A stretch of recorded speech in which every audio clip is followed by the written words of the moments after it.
Now, CBS 47 Fox 30 Action News this morning begins with breaking news. And that breaking news right this minute is out of St. Johns County. You're getting a live look right now, and that's where tenants have been forced out of their homes because of this massive fire that's burning a building there. We were first at the scene. Well, now that fire is happening at the Beleza Apartments in Ponte Vedra. Now that's at 430 Timberwalk Court. Residents have been forced out of their apartments there, we understand. Russell Colburn joins us live this morning with more. Russell, that fire, as we saw, still burning behind you this morning. Phil, it doesn't look like it is going anywhere anytime soon. Take a look at the crews still fighting this right now. You can see the smoke is actually much thicker than it was here several minutes ago, so maybe they are making a little bit of headway. But look at these bright yellow flames above that building there to my left. You can see those have not gone anywhere since we last brought you a live report in the last 20 minutes or so. Crews are still out here. We have the Jacksonville Fire Rescue Department now out here assisting. That complex there has easily 15 or 20 units, and we can see people just watching helplessly as their belongings are burning right now.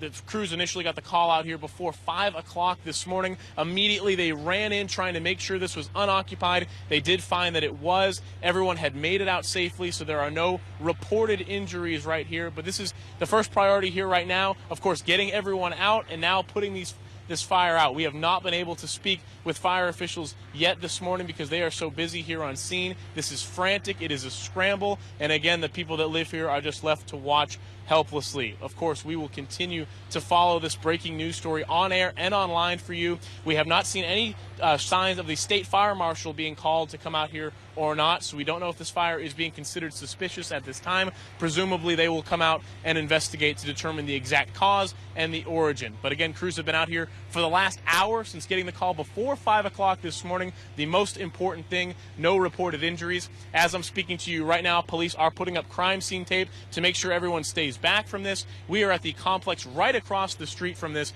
so we are continuing to work and bring you updates all morning long on Action News and ActionNewsJax.com. We now know there was 10 minutes between that first 911 call and when firefighters cleared this scene. The other big point of difference, they were actually called to this building here when the fire later started, right next door at this one. As flames engulfed Building 100 at the Beleza condos Monday morning, questions surfaced about whether this building and people's belongings could have been saved.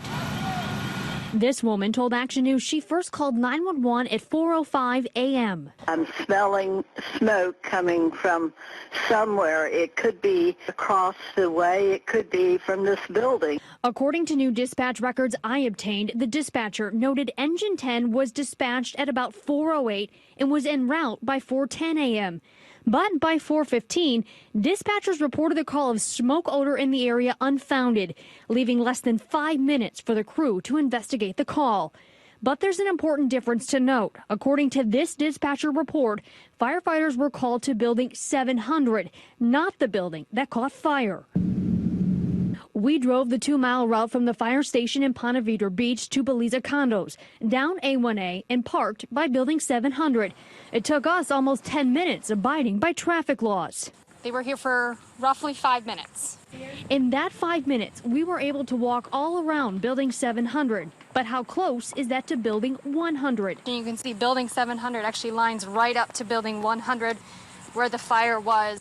That night, they could have potentially walked down this way by Building 100. What fire crews did for less than 5 minutes during that first call is the focus of the department's internal investigation. The big question is, did they do enough to investigate whether there was a problem? And could this fire have been different? Questions fire leaders won't answer yet. Right now, I'm told that internal investigation is still ongoing. We could get a report as early as next week. Right now at 6, the search intensifies for little Lonzy. He's in a diaper, that's it. All these hours, he needs something. As officers track down all leads, volunteers come forward wanting to help. I could not help but drop everything, print out some papers. As police set up new crime scenes. Until I have something to prove otherwise, this is a search and rescue mission for little Lonzy. We're investigating how long it took to get the Amber Alert out for Lonzy Barton.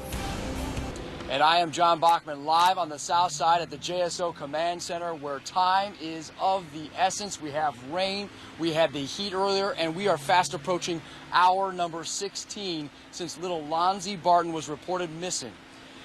His mother's boyfriend was watching him and his 5-year-old sister at the time, and we're told that the boyfriend placed both children in a car at about 2:20 this morning to go pick up their mom from work. The boyfriend then ran back into his apartment saying he forgot something, and when he returned to the car, Lonzy and the car were gone, according to him. Police found the car several blocks away about 15 minutes later, but Lonzy was not inside. Then, at about 2 this afternoon, JSO searched the Powers Avenue laundromat. Police say they wanted surveillance video from that business because the boyfriend had told them he was there last night doing laundry. That boyfriend has been identified as William Ebron. Police say they are talking to him, and he gave them consent to search his apartment. Now, it is important to note, right now, he has not been named a suspect in the case. We have team coverage on this breaking story. We start with Action News' Lorena Inclan, live with the very latest on the police investigation and what is happening to find Lonzy Barton. Tonight, the NTSB is asking Action News WJAX to hand deliver a piece of debris from the cargo ship El Faro. Our Lorena Inclan and her photographer are the only American journalists in the Bahamas investigating that wreck. And so far, our crew, with the help of local guides, has found 2 large refrigerated containers, a portion of a life jacket, and lots of toiletries. Lorena shows us what the family of one mariner says about what we are finding.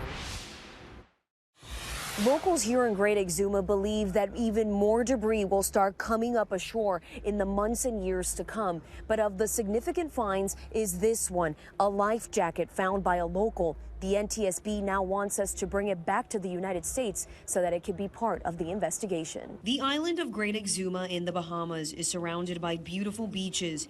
Its turquoise water is why tourists flock here year-round. But local radio CEO Dwight Hart says the islands took a beating from Hurricane Joaquin. There's still, people who haven't been able to go back to their homes. You'd find that in the southern islands, people lost everything. Remnants of the cargo ship claimed by the storm has now started to wash ashore.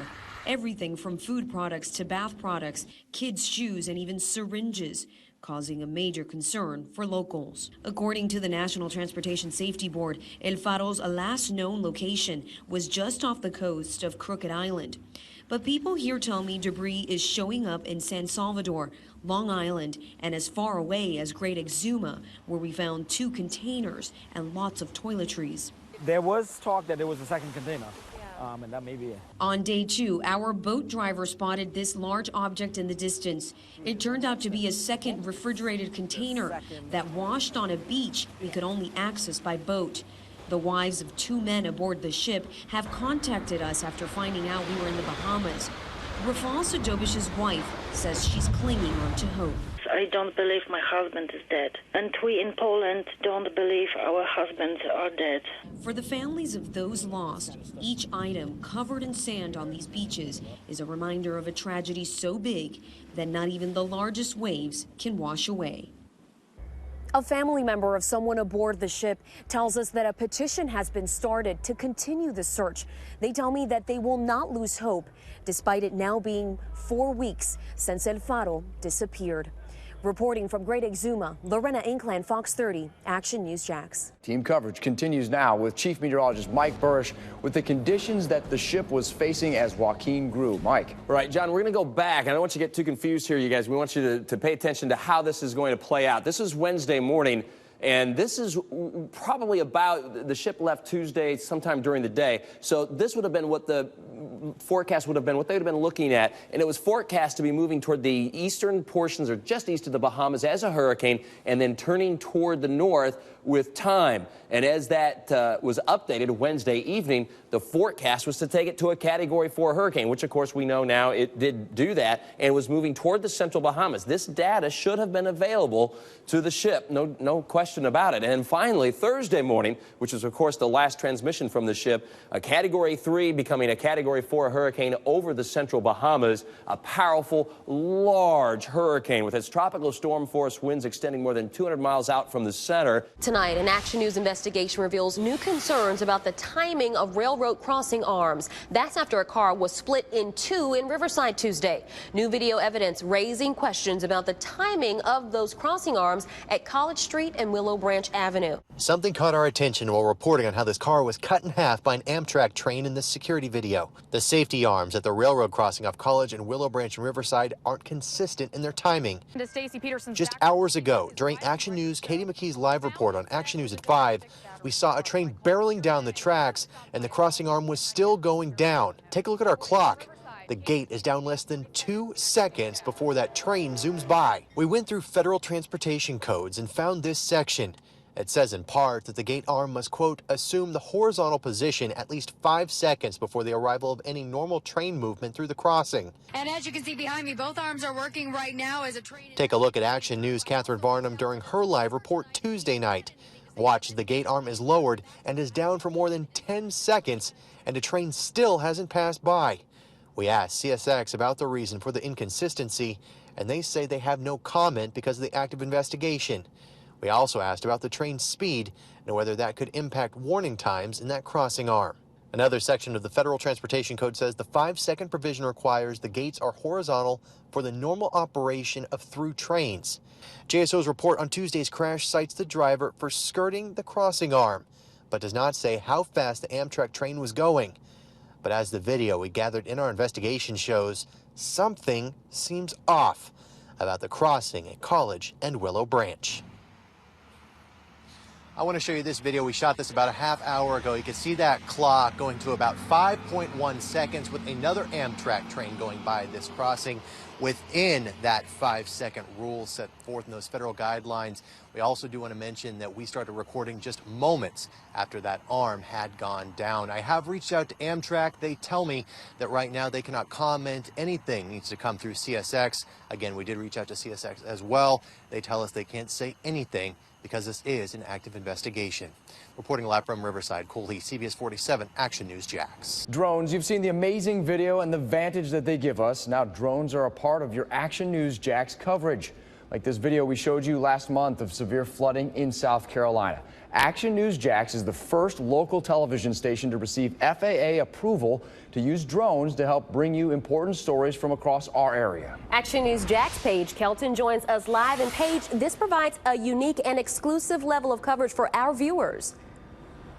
It absolutely does. It has been a year in the making. A lot of planning, a lot of taking your safety into consideration.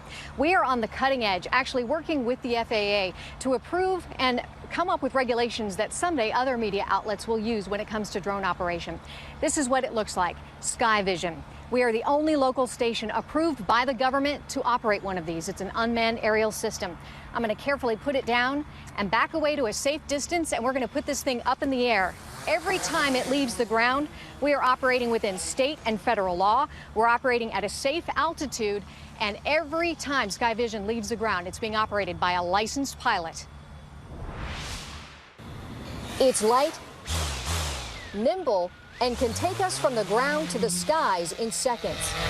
Sky Vision gives us a unique perspective for news coverage, from local weather forecasting and traffic to breaking news. So right now we're calibrating the compass. Drone technology like this can take rescuers into a collapsed building. In severe weather, these unmanned systems are an important tool in forecasting and warning you at home to the danger. We can use our drones to forecast, to help with forecasting here across northeast Florida and southeastern Georgia, and also assess things that are happening in real time and post-storm. But this added coverage comes with responsibility. Safety is the biggest concern with these. It is an actual real aircraft. It is not a toy. None of them are actually toys. Chris Fanning is a licensed pilot with more than 25 years experience. All of our Action News JAX Sky Vision flights will happen away from airports, military bases, and crowds. We also won't be flying into your backyard. With privacy in mind, our drone will fly over public space unless a property owner gives us permission. We're taking every single precaution that can be taken. You know, again, we're fully licensed to do this. I'm a licensed pilot. This has all been approved by the FAA. And this is a live look over the south side from our Sky Vision drone. This eagle's eye approach to our news coverage is truly a first in Jacksonville. Where I'm standing right now is ground zero for the search for little Lonzie Barton. Coming up tonight, all new at 6 o'clock, I'll give you a bird's eye view of how we're able to use this expanded coverage, this new resource, this tool to not only benefit you at home, but also law enforcement. It's coming up all new on CBS 47 Action News at 6 o'clock. For now, on the south side, I'm Paige Kelton, CBS 47 Action News JAX. And some phenomenal video from Sky Vision there. And you can see the process that Action News JAX had to go through to get approval for the use of Sky Vision online and on the Action News JAX mobile app. You can check it out if you go to our website. It's on the special section. Live from the Wilson Center on the Florida State College campus at Jacksonville, this is an Action News special, the Mayoral Debate 2015. And good evening. Thank you so much for joining us. This is an Action News special, and we are live from the Wilson Center here on the Florida State College at Jacksonville South Campus. This is the Mayoral Debate. It is a service for those of you watching us on CBS 47 Action News, those of you who are listening on the radio with our news partner, News 104.5 WOKV, and of course the 57,000 students going to school here at FSCJ. This is Action News JAX Sunday. In St. Augustine's 450-year history, many battles have been fought, but one of the most important happened a relatively short time ago. The civil rights movement marched through the streets of St. Augustine, not far from where I'm standing right now. Led by Dr. Martin Luther King Jr., local protests left an indelible mark on the movement and created change that continues to resonate and inspire. With that part of the story, let's go to Tanika Hughes at the Accord Civil Rights Museum. Tanika? That's right, Paige. It is impossible to talk about St. Augustine's history and evolution without acknowledging the city's critical role in the civil rights movement and race relations in our country. Here at the Accord Civil Rights Museum, that rich history is preserved and proudly on display. For the 57th time, drivers, start your engines! A cast of characters, unlike any other, ready to run the great American race. Junior trying to go back-to-back. Daytona 500 is the biggest race of the year, so to win it, no matter what happened last year, is going to mean a lot. The old veteran, gearing up for his final ride. I want to walk away from this sport on top. Danica dukes it out with Denny. And both of the Bush brothers out of the 500. Boogity, boogity, boogity! Let's go racing, guys! We are ready to lead the field to green, the Super Bowl of auto racing, right now. Live, this is Action Sports Road to Victory Lane, presented by Amison's. Finally, the day is here, the 57th running of the Great American Race, the Daytona 500. And yes, you are looking live at the International Speedway, the venue that has so much history, so much tradition, and yet so much change. Welcome to the Road to Victory Lane. An NFL locker room is a microcosm of society. 53 different people, 53 different backgrounds, 53 different stories. Dreads, gold teeth. And what do they usually think? What do you think they think about you? Oh, man. You know, I used to think that people may stereotype me. It still do. It happens. And I understand it. Senderick Marks is a lot more than what some might think. I dip. I play golf. I listen to country. Marks' foundation was built here in Mobile, Alabama. Once you get older and you look back on it, in your mind, it's the best academic institute that you can ever be a part of. A place that no longer exists. A place called the Happy Hills Projects. We didn't realize that when we slept on pallets, it was on a concrete floor. We didn't think about that. We made a pallet, we went to sleep. Pallets are part of his past. His accommodations have changed dramatically. Now he sleeps in a $1 million home. Last year, we were there as Senderick hosted Thanksgiving for his entire family. I'm just thankful that I'm able to show them something different. Senderick's brother Kenny was part of that celebration. His presence is also a reason to be thankful. My brother was almost considered like a vegetable. You know what I mean? They didn't know if he was dead or he was alive. A few years ago, Kenny suffered brain damage when he fell getting out of the back of a pickup truck back home in Mobile. Senderick was playing for the Titans when the accident occurred. His decision? Keep playing. I had to continue to do what I was doing because they were watching. But he said the quarterback, I like that. When he sacks the quarterback? Yeah. No doubt, no doubt. We like that too, you know. Yeah. And the moments that many see as hardships, Senderick Marks sees as the foundation of his character. From the projects to paradise, and literally rags to riches. In here, he's one of 53, uniquely and proudly and Derek Marks.